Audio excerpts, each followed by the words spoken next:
Welcome to a special episode of the Building Texas Show. We're here in Hondo, Texas, learning about what makes Hondo work and how Hondo has evolved over generations of success.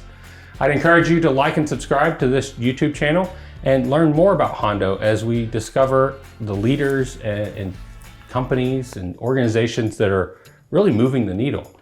I'm thrilled to be sitting with Andrew Franke today from Medina Ag. And the Medina Ag story is one that we're going to dive into, but it is quite often that you'll hear the story of this product, Medina Ag's products, being sold around the country. You order it on Amazon, it comes to your house, and you realize it was made here in Hondo. And I think that story happens more often than we know because you are a hidden gem here in Hondo. Yeah. But Andrew, thank you for joining us. Thanks for having me. Tell us about Medina Ag. What is Medina Ag? So we're primarily a family-owned business. We are a family-owned business that started here in Hondo back in 1962. We've been around for quite some time. My dad's uncle started the company. He was kind of one of these. He had his eyes open. Yeah. So he grew up outside of Uvalde. This was kind of one of these big land grant farms from way back in the day. Way out in the middle of nowhere, to get to town, they had to. I mean, it was an all-day affair just to get to town, which is kind of mind-boggling today.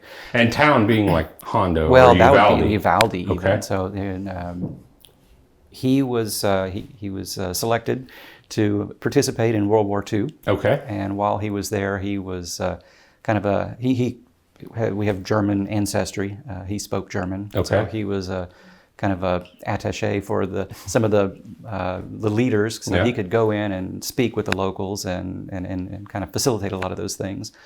While he was in Germany, he kind of kept his eyes open and saw how they did business a little differently than what he had seen here locally. They were very vertically integrated. Specifically around farming and just in working general, the land? But what he came back with was a desire to sell sausage. Okay. So he kept sending money back to his sister and said, I need you to buy me a piece of property on a paved road. So she found the piece of property that we're on just outside of Hondo. We're about 3 miles west of town. Okay. So he was sending her money back, and what he was going to do was buy the property, grow crops, grow corn and all the other inputs, feed that to his own cattle, his own pigs, slaughter them, and make the sausage. So then he owned it from the soil to the sausage. Yeah. So every time somebody touches that product, there's a markup. Well, he wanted all the markup. So he brought that that scheme back home from World War II. When he got here, this was kind of the very, very beginning of chemical farming, chemical fertilization. So he used some of the first chemical fertilizers. It was ammonium nitrate. I think the story, this is before my time. Yeah. A good 15 years before I was born. So the story that I understand is that he bought a rail car of ammonium nitrate. So this was leftover munitions from the war. Yeah. And started fertilizing his field with it. And he started trying to work the land after using this chemical fertilizer, which was the new big thing. It's just going to be it's going to make everything grow better, be more efficient, more cost-effective. Sounds like they had a surplus. Yeah. Yeah. So he starts plowing his field after using this in his little tractor. And when we say tractor today, we think of this thing that's got 6 or 8 wheels and an air conditioner and a GPS and an engine that makes enough power to run a city and a turbocharger. And if it hits a hard spot in the soil, the turbocharger just goes boom, and the tractor keeps going. Yeah. What he had was an old Farmall H tractor with a metal seat. It did have rubber tires, but there's no cab, there's no air conditioner, there's no satellite radio. It was work. Yeah, you were in the elements. Yeah, and he could feel it. He could tell the difference. So he noticed that his soil was not performing. It was getting tight, locked up, and hard to work. He was trying to do it with what he had. So he knew that there was an issue. Where did it come from? Well, we'll figure that part out later, but we need a solution. So he was an engineering mind. He was working on designing a new plow that would be more efficient for his tractor with the limited amount of power it had, that it would still be able to work the soil. So he was working on that and visiting with a couple of his friends, and they were meeting every day in a restaurant and talking about things and showing him his designs. And the friend said, I think we need to look at this a little differently.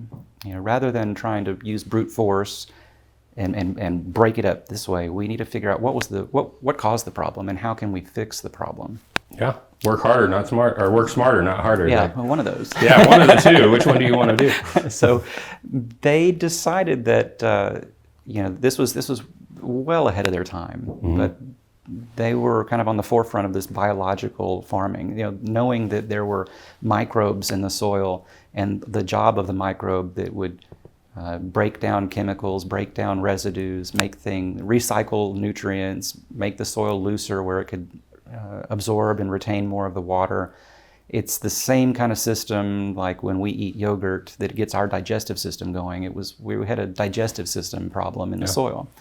So they decided they were going to try to figure out a way to make a product that would boost the life of the soil, because you had to start at the bottom before you can grow a crop. Yeah. You have to have the life in the soil. So they decided to go into business together, made some of the first product just right here in town, used it on his land, and it changed it. It brought it back, it made it where he could work the land, it was successful, it grew, and he thought that every farmer in Medina County should be buying this, so he named it Medina Agriculture Products. Yeah. And kind of that's kind of the beginning of the whole story. And the sausage dream fell away. I never had any Arthur Franke sausage, so I guess this became more exciting. Well, and grateful that it did, because it's a relatively small industry that you're in across the country. And as I understand it, your customers are wholesalers. Right. Yeah. So the everyday person can find your product on shelves in very common places and might not know it's Medina Ag. Right. We sell, like you said, we sell to these big wholesalers. We are efficient at making products, putting them into bottles, getting it packaged. We don't want to be in the trucking industry. Yep. So we sell to these big guys that come and fill up an entire 18-wheeler, multiple times a day, and it gets hauled out, and then they distribute it to probably more. Our biggest market is the independent garden centers. So these are going to be your mom and pop stores or small chains. We do sell to distributors that do put it into Home Depot and Lowe's, and they sell to Amazon as well.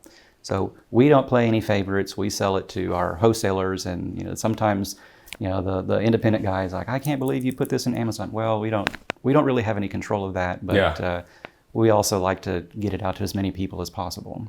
And so it's a beautiful story for Hondo in that you're still here and you're expanding, and now we're a multi-generational company. And you're focused on soil health and the efficiency of soil health.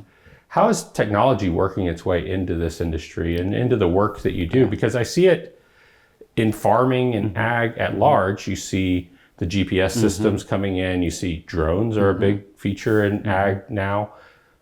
But you're back to the dirt and really the science. Yeah. How are you using technology? So that's the part where I just love, process improvement, being efficient, making things easier for our customer, but also for our employee. So whenever I came back to the area 18-ish years ago, there were still a lot of manual processes, and that's just kind of the way we always did things. Yeah. And I remember being thrown onto the filling line because we needed 5 or 6 or 7 people to do this one process. And after about 4 hours, I thought, you were tired. I was done. Yeah. I think I'm going to go back to the city. Yeah. So we did a lot of research and looked into some newer equipment that streamlined our filling processes. We've added robotics. So and that's kind of where I get to have fun and nerd out. So I buy these old equipment, and that's one of the really great things about us is we're still a small family business. We can move quickly.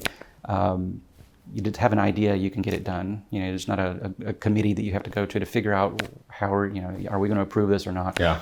And we'll go and buy something that's used, something that somebody else had that they've outgrown, buy it for 10 cents on the dollar, put a computer in it, and make it work for our needs. Yeah. So we can get really great benefit out of it. The cost stays very, very low, so we stay very lean and can pass that on to the consumer. A lot of our competitors' prices on their products are, double, triple. Sometimes that's viewed as we don't have the value that they do, but we just try to keep the costs low. Yeah. Drive the efficiency. Right. Now, you're selling dirt in forms of dirt, correct?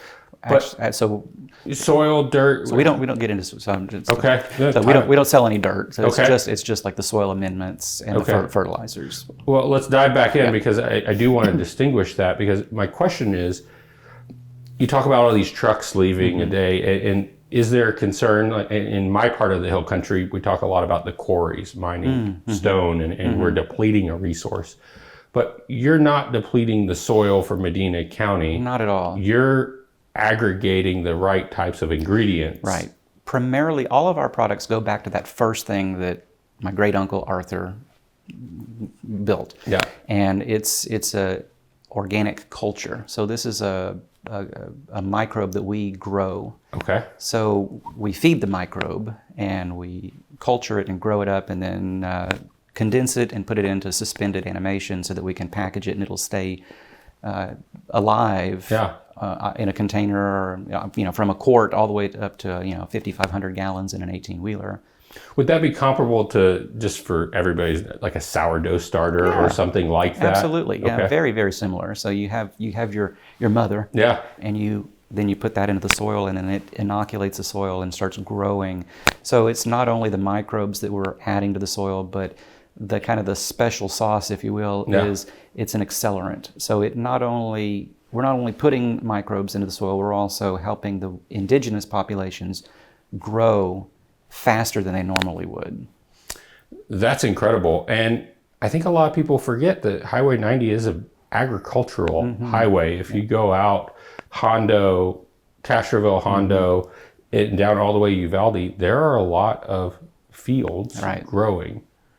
What do you see growing out here, and how is Medina Ag helping the local farmers? It's really interesting, especially since we don't sell a lot directly to the end user. We go through, Helena, those kind of companies that then resell it to the farmers, to find out that, oh yeah, I've got your product on 1,000 acres over here and 1,500 acres over there. So there's a number of products that are grown here, from cotton and corn to soybeans and vegetables. And sod farms has become really, really big recently as well. So we've got product on a lot of acres, even just here in Medina County. And I've got close friends. I mean, this is a small community. And I've got close friends that happen to be customers as well. And, some of them have told me in private, your product has saved me from going under this last year. Yeah. The difference between being able to make a better crop or better yield with the limited resources that we have, and the biggest one right now is rain. Water. Yeah. So being able to actually turn a profit rather than fold under. That's incredible. And you're using that technology to create efficiency. Right. And I have to think those are opportunities for the future of Hondo as well. And you're modernizing your company, you're competing nationally, working with wholesale industry nationally. For somebody that wants to grow up and stay in ag in Hondo, what a gift. Oh, it's awesome. How do you work with your employee base and create that excitement about the future? How have your employees adopted that new IoT, the sensors, the efficiency? Yeah, I think they really enjoy it, because it does make their job a lot easier. Physically. We've gone from somebody who has to lift bottles and lift bags to somebody who is managing a piece of equipment, making it work the correct way. So it's a lot more intellectual versus physically demanding. Yeah. And throughput is just unbelievable. Whenever I first got there, the way we were doing, we have one bottle that has a measuring cup built onto it. And you can, this is kind of for the homeowner. You can kind of squeeze the bottle and it'll measure an ounce, and you can pour that into your watering can and put it. The process to do that previously would take 4 or 5 people a week to do about 2,000 bottles. Okay. We do about 800 to 1,000 an hour now with 2 people. That's incredible. And that's how much volume is moving out of Hondo, Texas to serve the industry. Yeah. That's incredible. I could see them physically appreciating it, but then just seeing the growth of selling more bottles. Right. And that's a sense of pride for small companies and large companies too. But in a small family company, I have to think that has been a celebrated growth cycle. Yeah. What do you see in Hondo? And you've been in Hondo for a long time. Is your great aunt, I guess, that found the property that you're on today. But how have you seen Hondo evolve, and how has that supported your business? And so Hondo's a wonderful place to be. You know, I grew up here, probably like a lot of 18-year-olds. When I became 18, I was ready to put it in the rearview mirror. Yep. And I did. Yep. Left here for, 10, 12 years. Did other things. Went to college, went to grad school, worked at big businesses, had big titles, made big money. Yep. I got married, had my first kid, and said, I don't think I want to be here anymore. Yeah. So we came back to Hondo, and it was really exciting to see that a lot of the people that I went to school with did the same thing, and they are successful business owners here in Hondo. They're lawyers, dentists, orthodontists, doctors, a whole host of things, and they all kind of had the same story where they didn't really understand what we had at 18. Oh, no, yeah. Until we got off and lived that other life and just realized how wonderful of a place this is to have a community, to raise your kids. It's just, we've been growing. We probably are twice the size. Hondo itself is probably about twice the size it was whenever I was growing up.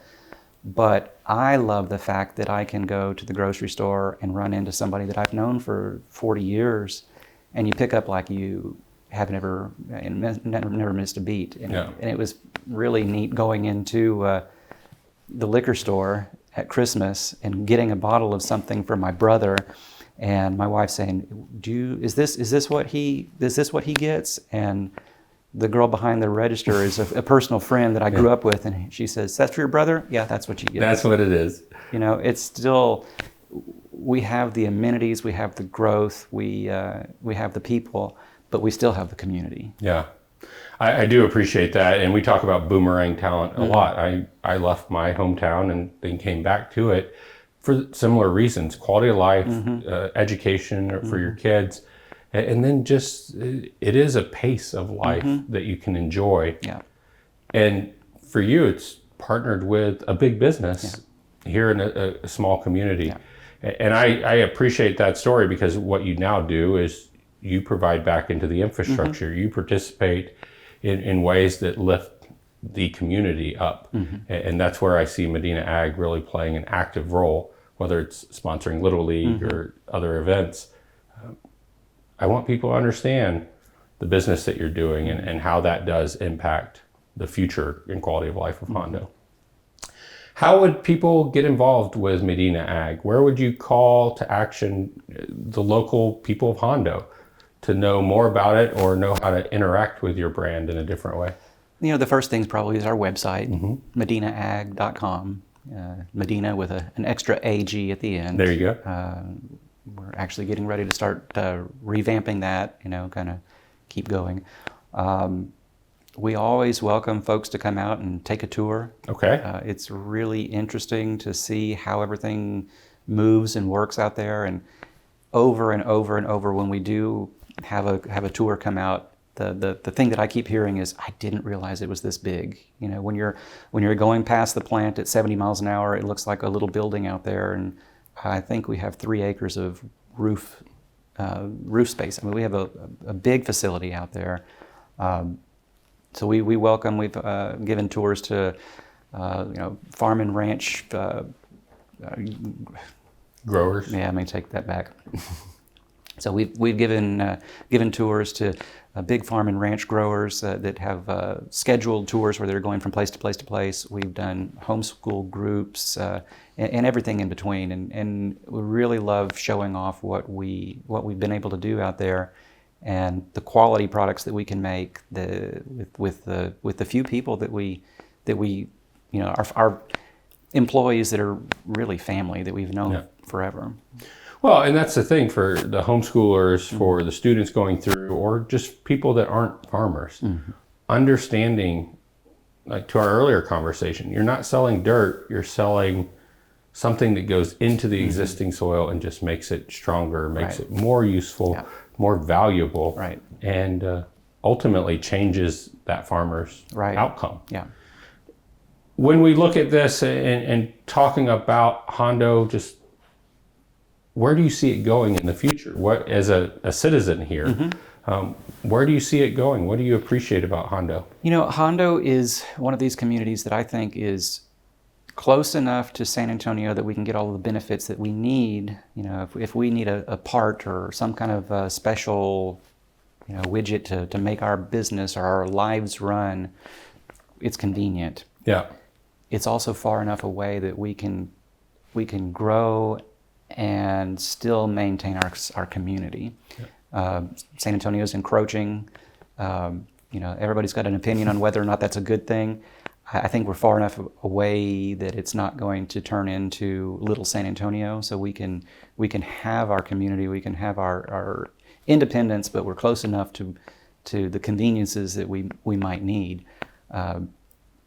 I see Hondo growing. I see. I'd love to see some new industry come in. I think we're primed. We have a lot of assets available here, and we have a great community with a lot of good people that you can trust and you'd find enjoyable to work with.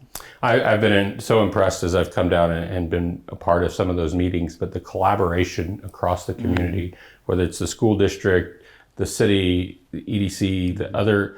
They're all looking forward and saying, how do we improve the quality of life? And what do we do to get people to stop on Highway 90 and discover Chateau Claire, discover Medina Ag, discover really everything that makes Hondo a great place to live, raise your kids, and find a quality of life that you can enjoy.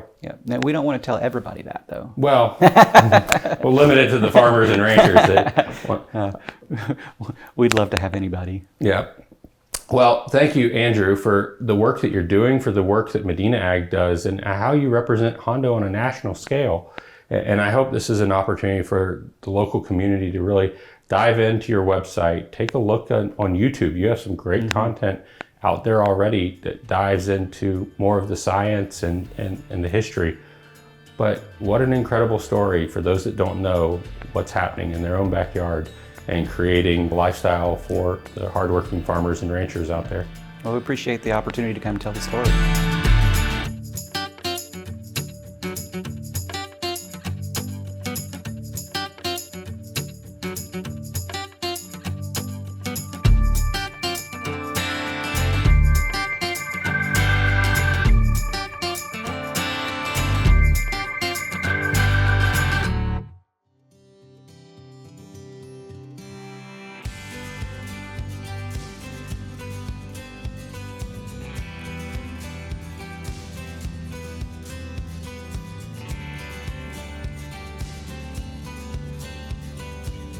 Thank you for watching the Building Texas show. Be sure to follow us across all social media platforms and let us know what you like.